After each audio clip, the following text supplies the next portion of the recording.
This woman lost $92,000 in an internet dating scam. Welcome to 40inbox.com, where we help you master your money. So, a heartbroken woman has shared how she didn't realize she was the victim of an online dating scam until she watched Netflix's The Tinder Swindler. She said she spent $92,000 on a man she thought loved her and is now delaying her retirement to get out of debt.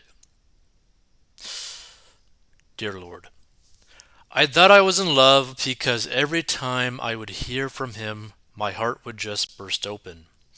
And it was interesting, exciting. Kathy, the scammed woman who requested that her last name remain hidden, told ABC7 in an interview. Well, I mean, that seems kind of odd that you'd like hide your last name even though you're willing to show your face in the interview. She told ABC7 that she met the man after signing up for Silver Singles, a dating platform for folks above the age of 50. Now, that just basically sounds like a hotbed of like scam victims. Because for those that don't know, the age group of people who typically get scammed are of 50 plus. She noted that she was lonely during the pandemic and decided to give it a try. She then matched with the mystery man, and the relationship progressed flawlessly. She claimed the man would woo her by calling her sweet names and constantly complimenting her. And when it came time for the scammer to start scamming, Kathy did not question his intentions despite never meeting him. Very big red flag. Hey, don't trust someone that you've never met. I asked to meet him, and he said, "Well, I'm leaving for a job up in Toronto, and I have to go quickly," she recalled. A couple weeks after he was there in Toronto, supposedly, he said, "I need these permits to work here, and I need $5,000 for this permit, and they won't take a check or anything." So I'm thinking, well, yeah, I want to help this man. I'm falling in love with him. Why wouldn't I want to help them? Kathy explained. She said the man then fell into more scenarios, like getting into a costly accident that required him to use money he claimed he didn't have. When Kathy told him she didn't have that kind of money to lend, he encouraged her to think of other ways to get it. Kathy eventually took out a loan against her house to help her needy online lover. She claimed she was convinced she would get paid back because the man sent her a screenshot of his supposed bank account, which had plenty of money for repayment. However, she opened her eyes to reality after her friend convinced her to watch Netflix's The Tinder Swindler, which follows the cases of several women who lost money due to online dating scams. After everything was said and done, she says she gave this stranger $92,000 over the course of their relationship. She now has to delay her retirement to dig herself out of this debt. He broke my heart. He tore my life apart, she said. And the scammer claimed that he got into an accident and needed a loan. How to stay clear of internet scams. While it may seem like a common safety measure to never give a stranger on the internet money, people get scammed via dating scenarios more often than one would think. According to the Federal Trade Commission, relationship scams grew 6 times more popular between 2017 and 2021 and cost folks $1.3 billion over a similar timeline.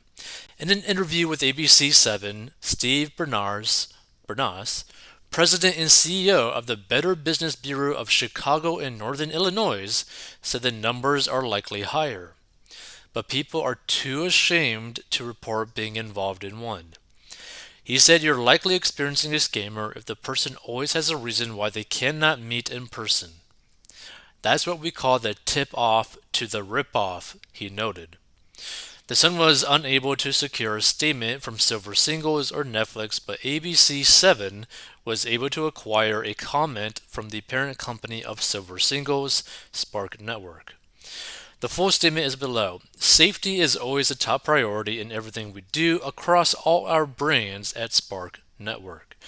Upon detection of any potential fraudulent behavior, we apply many countermeasures. Spark utilizes external AI based tools, robust transaction detection, internal filters, and employs a sizable dedicated fraud team for the manual review of cases. Unfortunately, as with any online activity, there are bad actors out there. However, we remain dedicated to keeping our users safe on our platforms. We also invest in user education as exhibited by the safety pages on our sites. See links below. But here's the thing, are any of them actually checking out these safety pages? Probably not.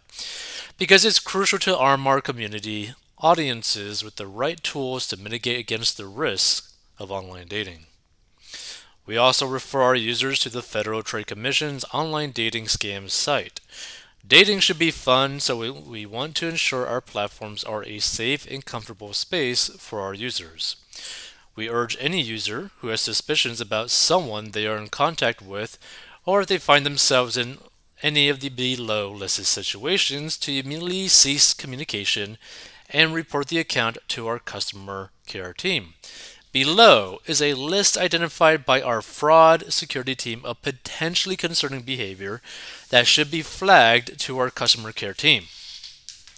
If there's an immediate request for outside communication within the first messages, mostly via email, WhatsApp, Google Hangouts, or Skype, if the suspected scammer is asking for contact details because they are taking their profile down, if the suspected scammer's message seems to be very generic and not personalized, if the suspected scammer is using overly loving or complimentary language, especially in the initial stages of communication, if the message is written with poor grammar and spelling errors, if there are any requests for money, no matter the amount, if there are any requests to log into their bank account for them, if there are any statements declaring that the suspected scammer is currently overseas, if there are any statements that a suspected scammer's loved one is sick or injured and they need funds to help them, if the suspected scammer makes excuses as to why they cannot meet in person or FaceTime Skype,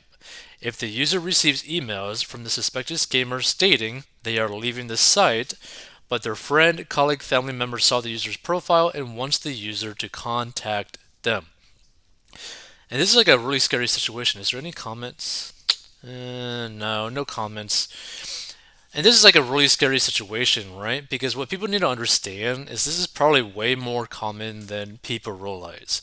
And one of the best ways to protect yourself is simply don't use dating sites. I mean, that's a really good way to protect yourself, right? But here's the thing, if you want to learn how to get out of debt and master your money, go to 40inbox.com. Stay tuned for more personal finance commentary.